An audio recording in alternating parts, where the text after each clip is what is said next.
Hello and welcome to episode 201 of the CRICKETher Weekly. Now in the UK this week, everyone's been obsessed with a murderous psychological game where no one knows who's still going to be alive at the end of the day. Raf, what has been going on with English cricket and the WPL? Yes, you may have noticed our backdrop, those of you who are watching the video version of this, and that was a reference to the traitors in the UK.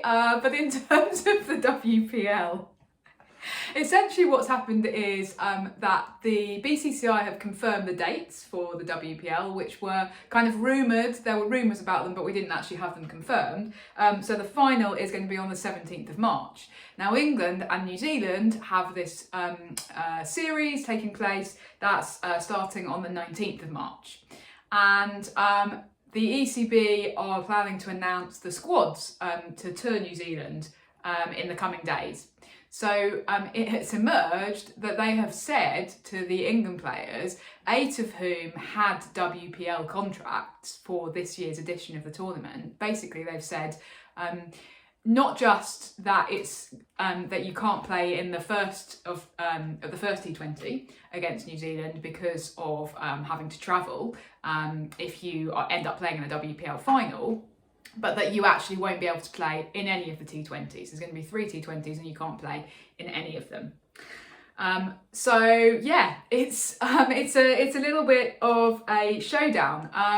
Now the 8 England players who did have WPL, well, some of them still do have WPL contracts, are Alice Capsey, Izzy Wong, Natsir Lebrun, Heather Knight, Kate Cross, Sophie Eccleston, Danny Wyatt and Lauren Bell.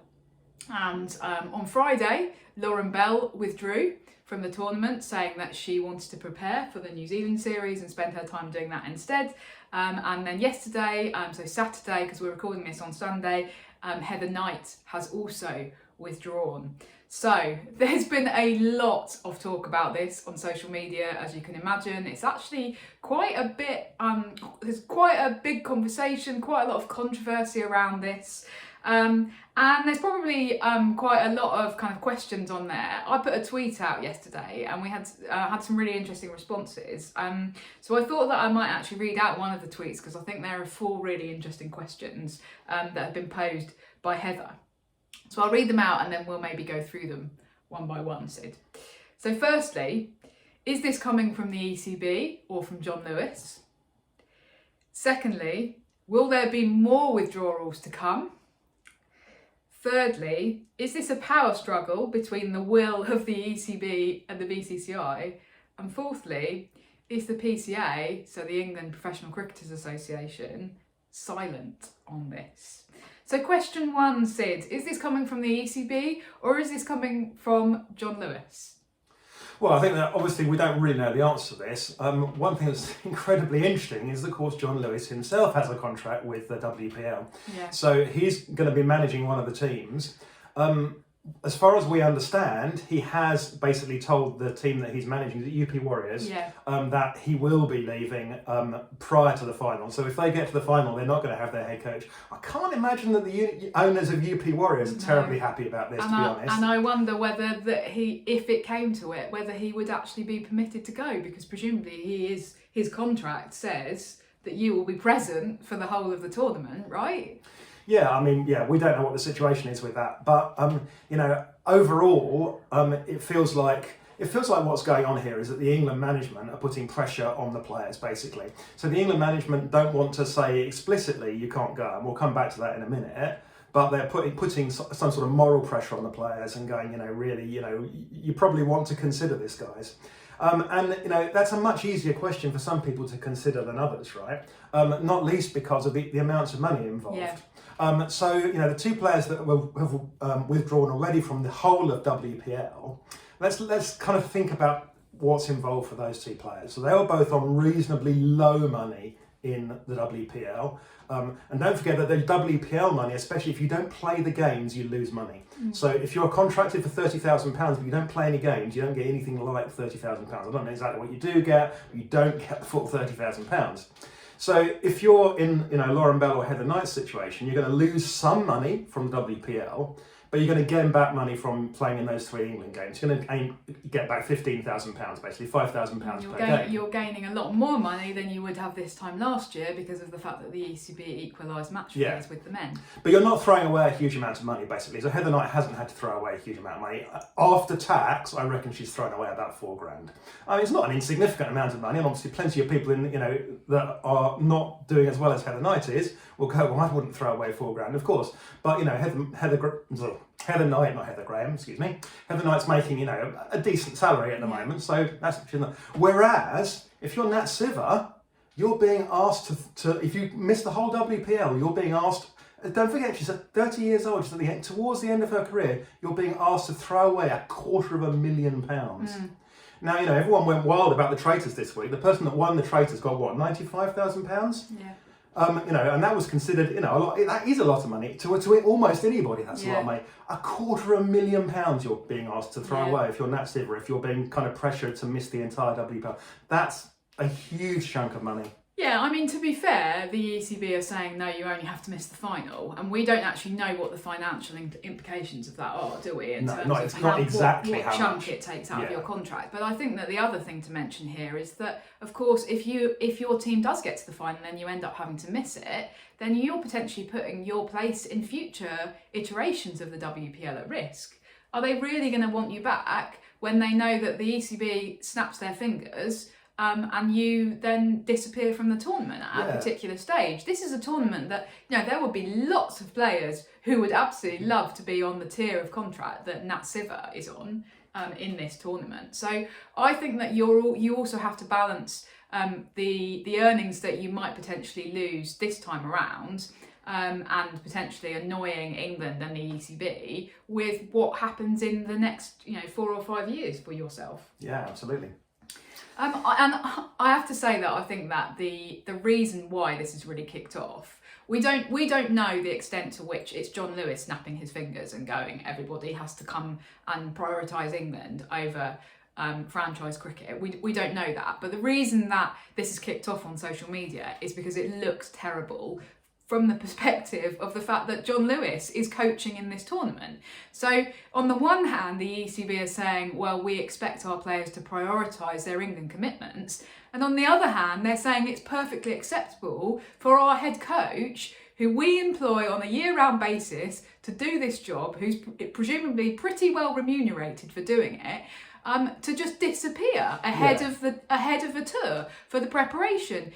John Lewis is not going on either of the 2 winter camps that have been announced this week, there's going to be one in Spain and one back in India.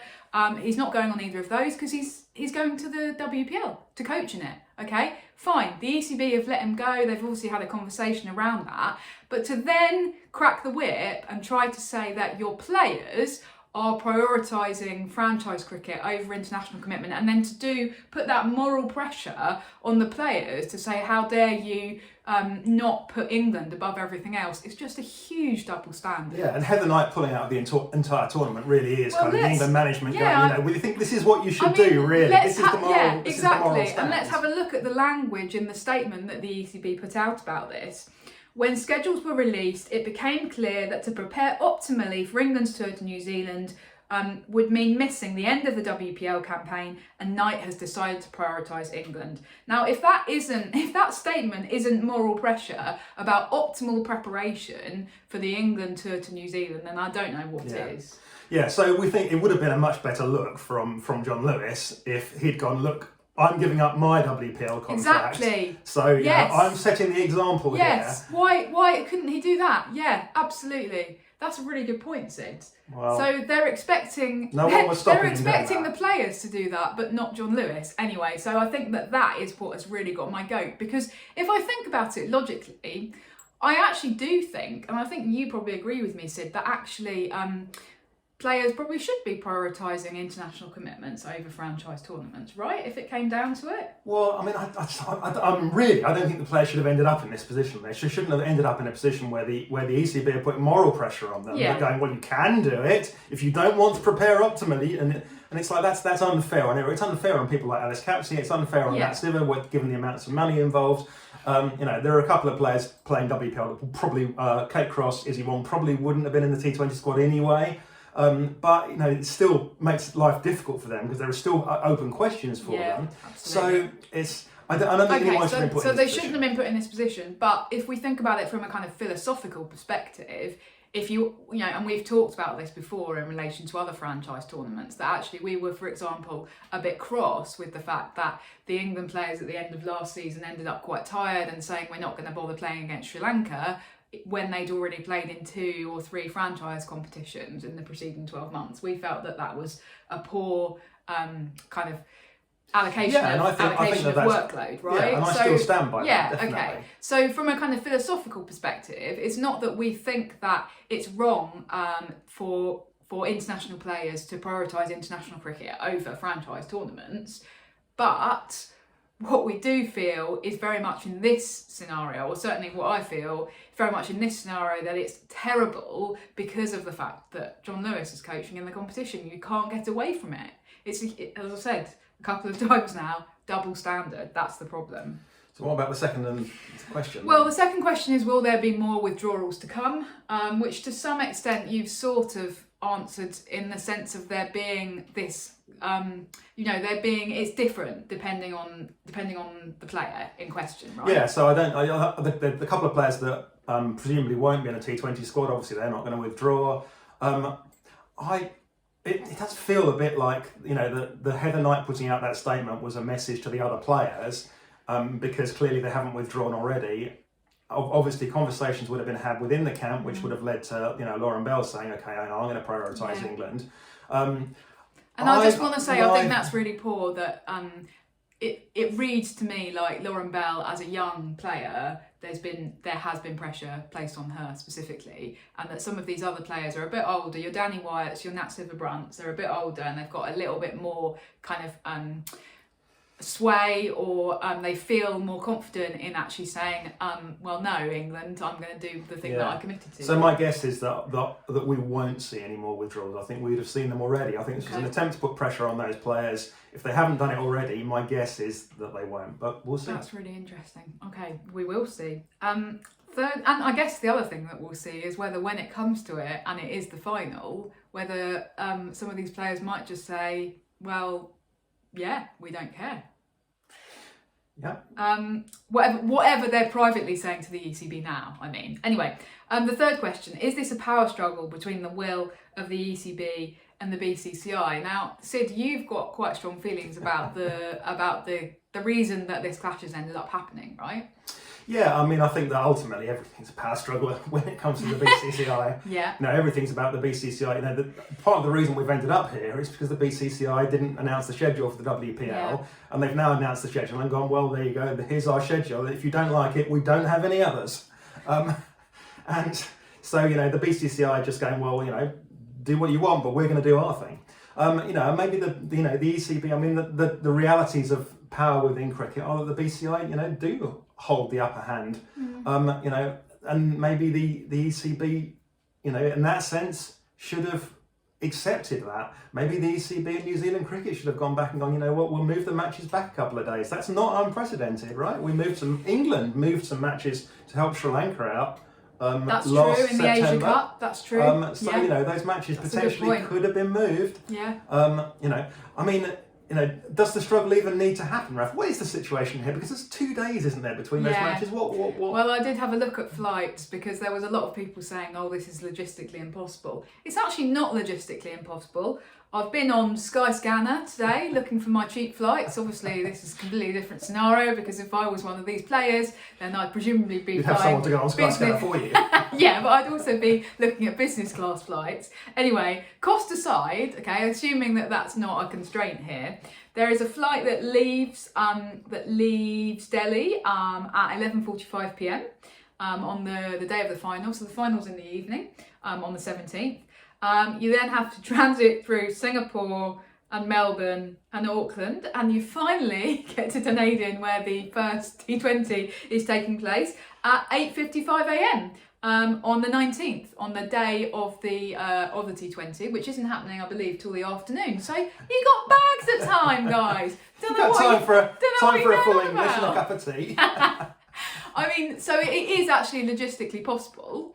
And perhaps the BCCI would argue, you know, there isn't a direct clash. We've given you a couple of days. You could send your players to this next match, and they would be able to get there. They'd be absolutely flipping knackered. I mean, can you imagine the jet lag involved in that? But, you know, okay, so it is logistically possible, but it's probably not...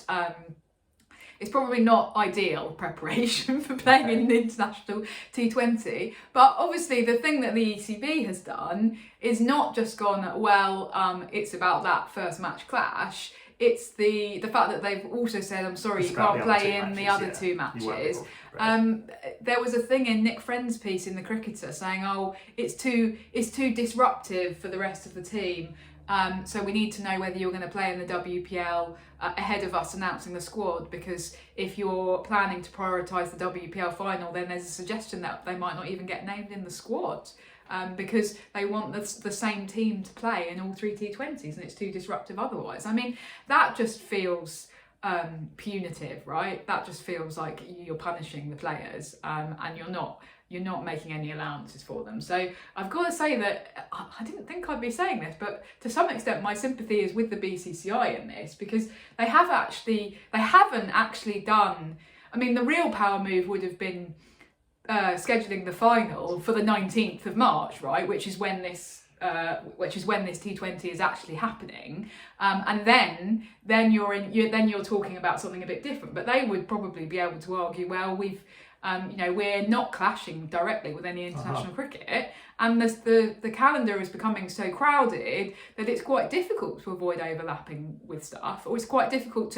to be like, oh well, we must have a week between the WPL final and this first England v New Zealand match. Anyway, I don't know. It'll be interesting to see what Sophie Devine does as well, right?